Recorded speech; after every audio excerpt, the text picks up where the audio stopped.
만약 내가 설교하는 진리를 듣고 인생을 편하게 보낼 수 있게 됐다면 그것은 내가 맡은 사명에 위배되는 것이다.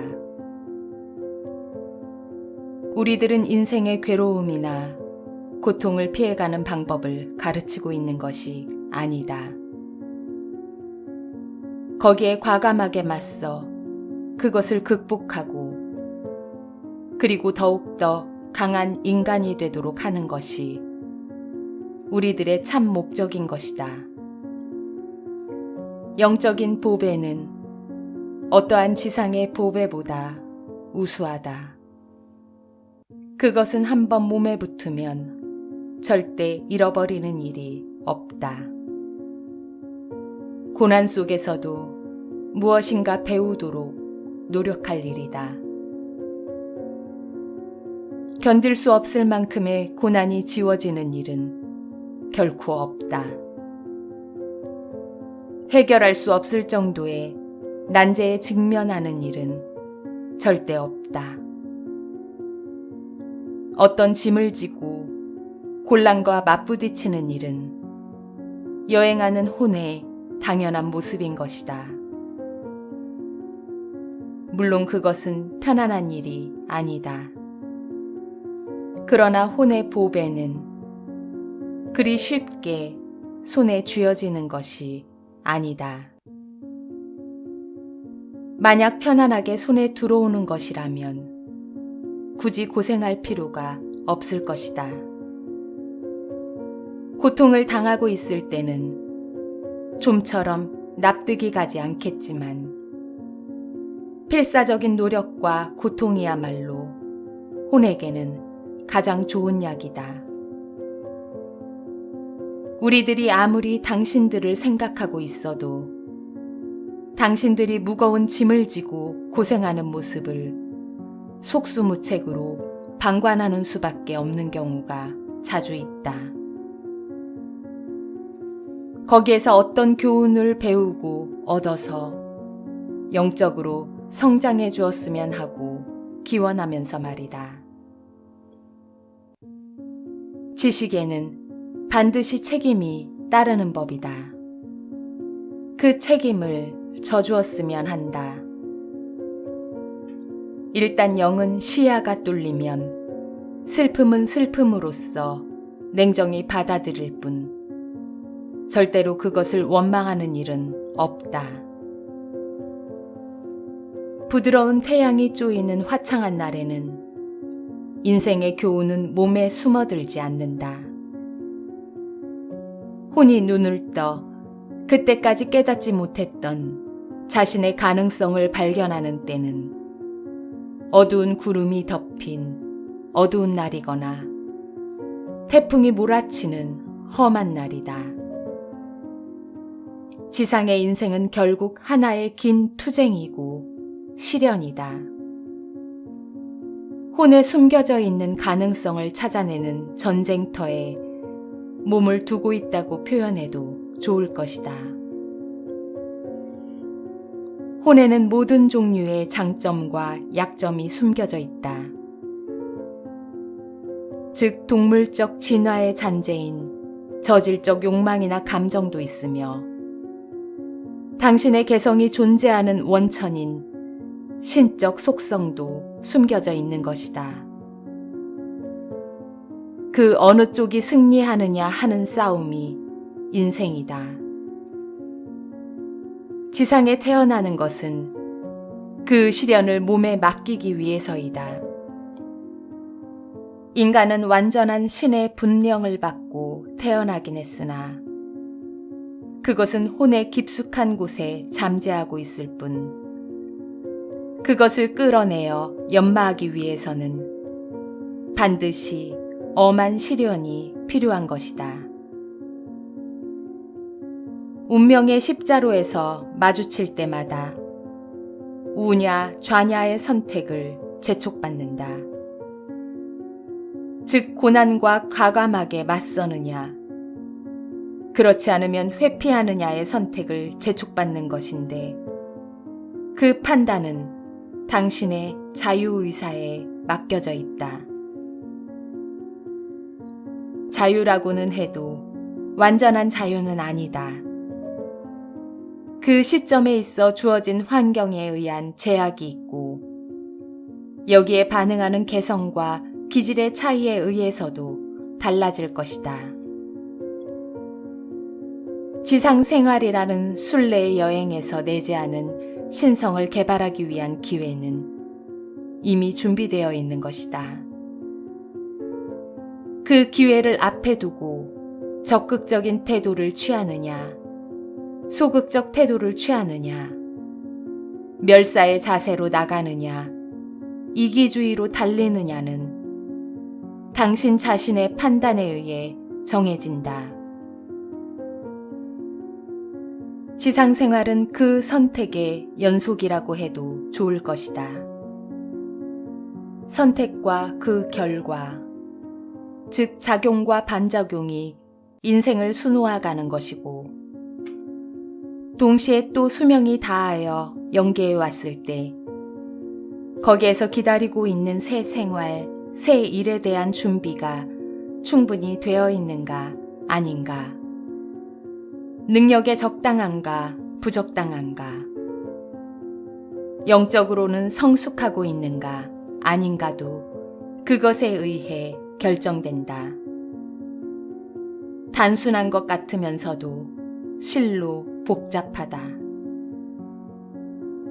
능력이나 재능이 많으면 많을수록 그 책임도 커진다는 것이다.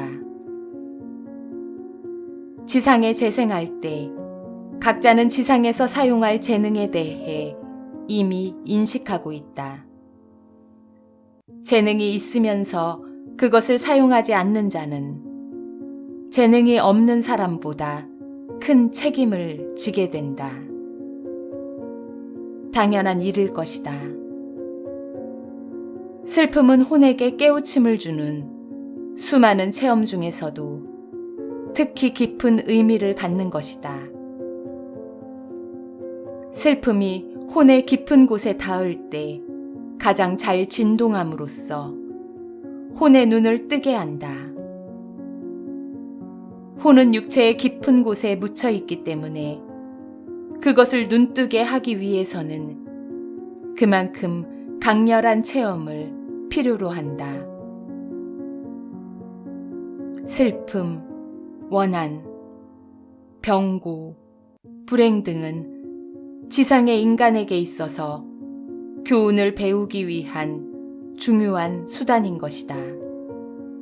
만약 그 교훈을 간단히 배울 수 있는 것이라면 그것은 별 가치 없는 것이라 할 수 있다. 슬픔의 극, 괴로움의 극에 있을 때라야 배울 수 있는 것이므로 그것을 배울 준비가 되어 있는 영은 비로소 커다란 가치가 있다고 말할 수 있다. 여러 번 말했지만 진리는 혼이 그것을 깨우칠 준비가 되었을 때 비로소 배울 수 있다. 영적으로 받아들일 태세가 갖추어질 때까지는 절대로 진리에 눈뜰 수 없다. 아무리 원조의 손길을 주어도 그것을 받아들일 준비가 되어 있지 않은 자는 구제받지 못한다. 영적 지식을 이해하는 시기를 결정하는 것은 혼의 발달 정도에 있다. 다시 말하면 혼의 진화 정도가 결정하는 것이다. 육체에 둘러싸인 당신들 인간이 물질적 견지에서 우주를 바라보고 일상의 일들을 물적 척도로 재고 생각하고 평가하는 것도 무리는 아니겠으나 그것은 긴 이야기 속의 한낱 에피소드에 불과한 것이다. 혼의 위대함은 고난을 이겨낼 때에만 발휘되는 것이다. 시래도 낙담도 혼의 걸음이다. 혼이 그 숨겨진 힘을 발휘하는 데는 어떤 걸음을 섭취해야 좋은가를 알 필요가 있다. 그것이 지상 생활의 목적이다. 시리에 빠졌을 때는 이미 모든 것이 끝났다고 느껴지겠지만 실은 거기에서 시작되는 것이다. 거기에는 아직 발휘되지 않은 힘, 그때까지 발휘된 것보다 훨씬 큰 힘이 묻고 있는 것이다. 그것은 평안한 인생 속에서는 절대 발휘되지 않는다. 고난과 곤란 속에서만이 발휘되는 것이다. 금괴도 때리지 않으면 순금의 모습을 볼 수 없듯이 혼이라는 순금도 슬픔이나 괴로움의 시련을 넘지 않으면 나타나지 않는다. 그 이외에는 방법이 없다. 달리 방법이 있다고 말하는 사람이 혹시 있다고 해도 나는 이해할 수 없다. 인간의 생활에 과오는 따르게 마련이다. 그 과오를 바로잡는 것으로 인해 혼이 성장하는 것이다. 고난이나 장애에 맞선 자가 마음 편한 인생만을 보내고 있는 사람보다도 한층 더 크게 힘있게 성장해 간다는 것. 그것이야말로 진정한 의미로서의 이익이라고 말하지 않을 수 없다. 무슨 일이나 순탄하게 잘 되고 어려움이 없는 인생을 보내고 있어서는 혼의 힘은 발휘되지 않는다. 무엇인가에 도전하고 괴로워하는 일, 그것이 깨우침을 여는 길이다. 고난을 불평해서는 안 된다. 고난이야말로 혼의 걸음인 것이다. 물론 고난을 겪고 있을 때는 그것을 고맙게 생각할 수 없을 것이다. 괴로우니까 말이다. 그러나 뒤에 그때를 뒤돌아보면 그것이 당신의 혼의 눈을 열게 한 더 이상 없는 걸음이었다는 것을 알고 신에게 감사할 것이 틀림없다. 이 세상에 태어난 영혼이 모두 편안한 생활을 보내고 있다면 거기에는 진보도 개발도 개성도 성취도 없는 것이다. 이것은 엄하고 가혹한 교훈임에 틀림없으나 무슨 일이든 가치 있는 것일수록 그 성취에는 어려움이 더하게 마련이다. 혼의 현상은 그리 쉽게 손에 들어오는 것이 아니다. 신은 잠시도 쉬는 일 없이 일하고 모든 존재의 구석구석까지 완전히 통달하고 있다. 신은 법칙으로서 일하고 있다. 그러므로 맑은 날도 흐린 날도 모두 신의 조화이다. 유한한 인간에게 신을 심판할 자격은 없다. 우주를 심판할 자격도 없다. 지구를 심판할 자격도 없다. 당신들 자신을 심판할 자격도 없다. 물적 척도는 너무 편협되어 있기 때문이다. 물적 척도로 보는 한 세상은 불공평과 부정과 사도와 힘의 지배와 패배밖에 보이지 않을 것이다. 당연할지도 모른다. 그러나 그것은 극히 편협되고 잘못된 판단이다. 지상에서는 반드시 정의가 승리한다고 말할 수 없다. 왜냐하면 인과율은 반드시 지상 생활 중에 성취된다고 할 수 없기 때문이다. 그러나 지상 생활을 초월한 긴 안목으로 보면 인과율은 한치의 착오도 없이 작용하여 기울어진 저울추는 반드시 그 평형을 되찾는다. 영적으로 보아 당신에게 무엇이 가장 바람직한지 당신 자신은 알 수 없다.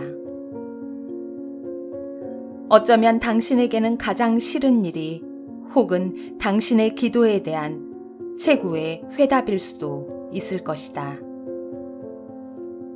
그러므로 매우 어려운 일이긴 하지만 만사는 물적 척도가 아닌 영적 척도로 판단하려고 노력해야 한다.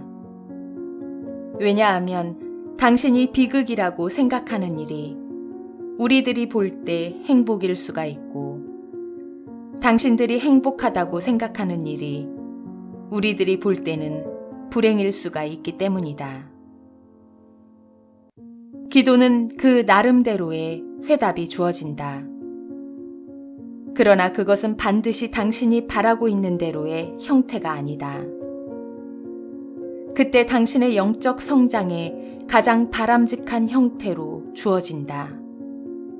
신은 절대로 자기 자식을 버리는 따위의 일은 하지 않는다. 그러므로 신이 베푸는 일을 지상적 척도로 비판하는 일은 없어야겠다. 절대로 차고 없는 영적 진리가 몇 가지 있는데 그 가운데 2가지만 소개해 보겠다. 하나는 동기가 순수하면 어떤 일을 해도 절대로 위해를 당하는 일은 없다는 것. 다른 하나는 남을 위한다는 열의에 찬 사람에게는 반드시 그 기회가 주어진다는 것이다. 초조해서는 안 된다. 만사는 태연하게 대처할 일이다. 어떻든 이 지상에 의식을 지닌 생명이 탄생하는 데에는 몇백만 년이라는 세월이 소요된다. 다시 인간이라는 형태가 오늘날과 같은 조직체를 갖기까지는 몇백 년이나 걸렸다. 그 중에서 당신들과 같이 영적 진리를 이해하는 사람이 나오기까지는 어느 정도의 세월이 걸렸을까? 그 힘, 우주를 움직이는 그 무궁한 힘에 몸을 맡기자. 착오란 있을 수 없는 그 힘을 믿어보자. 하면 안 될 문제도 없고 다투어야 할 과오도 없고 정복해야 할 곤란도 없는 생활에는 혼의 깊은 곳에 숨겨져 있는 신성이 개발될 기회가 없다.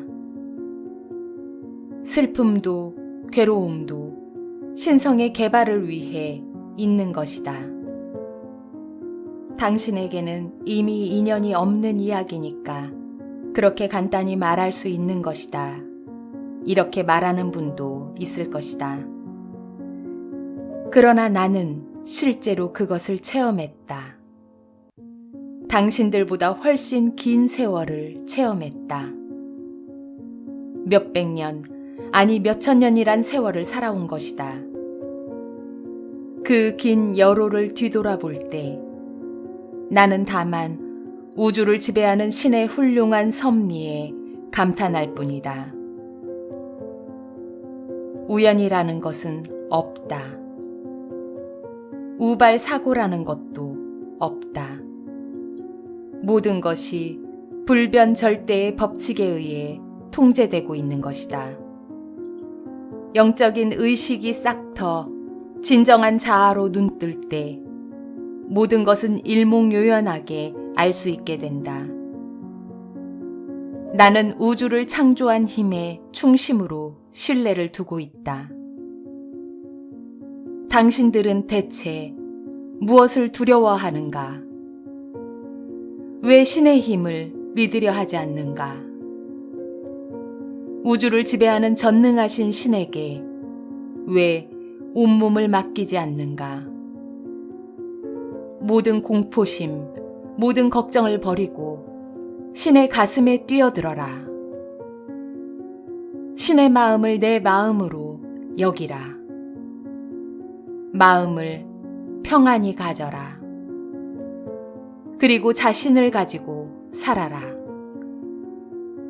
그렇게 하면 자연히 신의 마음이 당신을 통해 발휘될 것이다. 사랑의 마음과 예지를 갖고 임하면 무슨 일이나 반드시 성취된다. 듣는 귀를 갖는 자만이 신의 소리를 들을 수가 있는 것이다. 사랑이 모든 것의 근원이다. 인간적 사랑은 조그마한 표현에 불과하나 사랑이야말로 신의 섭리를 수행하는 자이다. 영적 진리를 안 자는 조금의 공포심도 없이 나날을 보내고 어떠한 슬픔과 고난에도 반드시 신의 가호가 있다는 것을 조금의 의심도 없이 믿을 수 있게 된다. 고난과 슬픔에 좌절해서는 안 된다. 왜냐하면 영적인 힘은 어떠한 물적인 힘보다도 앞서기 때문이다.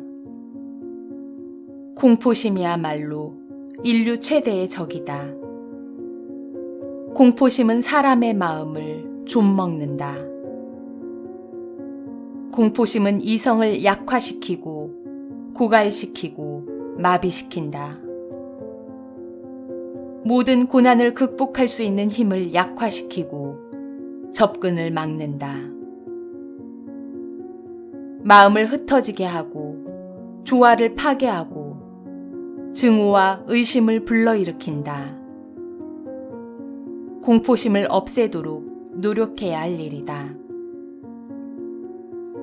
진리를 안 사람은 항상 냉정하고 밝고 고요하고 자신에 넘쳐 절대로 흐트러지지 않는다. 영의 힘은 우주를 절대적으로 지배하고 있는 신의 힘이다. 단지 힘이 절대적이라는 것뿐이 아니다. 절대적인 예지이고 또 절대적인 사랑이기도 하다. 생명의 모든 존재의 배후에 신의 절대적 영향이 있는 것이다. 강철은 불에 의해서만 연마된다. 연마된 혼이 내재하는 무한의 신성에 눈떠 깨달음을 얻는 것은 고난 속에 있을 때뿐이다. 고난의 순간이야말로 당신이 살아있다는 귀중한 증거이다. 날이 새기 전에 어두움이 있는 것처럼 혼이 빛나려면 어두움의 체험이 필요하다. 그럴 때 중요한 것은 어디까지나 자기의 책무에 충실하고 그리고 최선을 다하며 자기를 지켜주는 신의 힘에 전폭적인 신뢰를 두는 일이다. 영적 지식을 깨달은 자는 좌절도 실패도 신의 계획의 일부라는 것을 깨치지 않으면 안 된다. 음과 양, 작용과 반작용은 정반대인 것과 동시에 일체 분리의 것, 말하자면 동전의 앞뒤 같은 것이다. 표리 일체이기 때문에 한쪽은 필요하나 다른 한쪽은 필요 없다고 할 수가 없다. 인간의 진보를 위해 그러한 앞면과 뒷면의 체험, 즉 성공과 좌절의 양쪽 모두를 체험할 수 있도록 만들어진 법칙인 것이다. 신성의 개발을 촉진시키기 위해 복잡하게 구성된 법칙의 일부인 것이다. 그러한 법칙을 모두 통달하는 것도 인간에게는 불가능하다. 아무리 보아도 앞길이 없는 일은 신앙에 의해 찾는 길밖에 없다. 맹목적인 가벼운 믿음이 아니고 지식을 토대로 한 신앙이다. 지식이야말로 부동의 기반이며 불변의 토대이다. 우주의 근원인 영에 대한 영원한 진리는 당연히 그 영의 힘에 대한 부동의 신념을 산출하지 않으면 안 된다. 그러한 의무가 있는 것이다. 그것도 하나의 법칙인 것이다. 공포심과 회의는 모처럼의 영적 분위기를 뒤흔든다. 우리들은 신념과 편안하고 고요한 분위기 속에서만 비로소 인간과 접촉할 수 있는 것이다. 공포, 의혹, 걱정, 불안, 이러한 사념은 우리들 영계의 사람이 인간에게 접근할 유일한 길을 봉쇄하고 만다. 태양이 따사롭게 내리비치고 모든 것이 순조롭고 풍요로울 때에 신에게 감사하는 것은 쉬울 것이다. 그러나 참된 의미로 신에게 감사해야 할 때는 주변이 어두운 구름에 잠긴 때이고 그때야말로 내재하는 힘을 발휘할 절호의 기회인 것이다. 적당한 교훈을 배우고 혼이 성장하고 의식이 최고조로 넓어졌을 때 그때야말로 신에게 감사할 때이다. 영적 마스트에 돛을 개양할 때이다. 영적 진리는 단순하게 지식을 기억하는 것만으로는 이해했다고 할 수 없다. 실생활 속에서 진지하게 체험해야 비로소 그것을 이해하기 위한 혼의 준비가 이루어지는 것이다. 어쩐지 그 점을 잘 이해하지 못하고 있는 것 같다. 씨앗만 뿌리면 싹이 나는 것은 아닐 것이다. 싹이 나올 수 있을 만한 양분 없이는 안 될 것이다. 양분이 갖추어져 있어도 태양과 물이 없이는 안 될 것이다. 그러한 조건이 모두 잘 갖추어졌을 때 겨우 씨앗이 싹을 트고 성장하며 꽃을 피우는 것이다. 인간에게 있어서 그 조건이란 쓰라린 고생이며 슬픔이며 고통이며 암흑이다. 이것저것 모두가 잘 되어 콧노래를 부르는 생활의 연속으로는 신성의 개발을 바랄 수 없다. 그래서 신은 고생을, 슬픔을, 그리고 아픔을 준비하는 것이다. 그러한 것을 체험해야 비로소 영적 지식을 이해하는 소지가 마련되는 것이다. 그리고 일단 영적 지식에 눈을 뜨게 되면 그때부터 당신은 이 우주를 지배하는 신과 일체가 되어 그 아름다움, 그 빛남, 그 통쾌함, 그 엄숙함을 발휘하게 되는 것이다. 그리고 그것을 일단 몸에 지니게 되면 두 번 다시 잃는 일은 없다. 그것을 계기로 영계와 자석과도 같은 강력한 사슬이 생겨 필요에 따라 영계로부터 힘과 영향과 인스피레이션과 진리와 아름다움을 끌어낼 수 있게 되는 것이다. 혼이 진화한 목만큼만 자유의지가 주어지는 것이다. 영적 진화의 계단을 한 단씩 오를 때마다 그 목만큼 자유의지를 행사하는 것을 허용받는다. 당신은 결국 현재의 당신을 넘을 수는 없는 것이다. 그것이 당신의 한계라고 할 수 있다. 그러나 동시에 당신은 신의 일부라는 것을 잊어서는 안 된다. 어떠한 고난, 어떠한 장애도 반드시 극복할 수 있는 힘을 갖고 있는 것이다. 영은 물질의 우위에 있다. 영은 어떤 것보다도 우위에 있다. 영만이 모든 것을 창조하는 에센스이다. 왜냐하면 영은 생명 그것이고 생명은 영 그것이기 때문이다.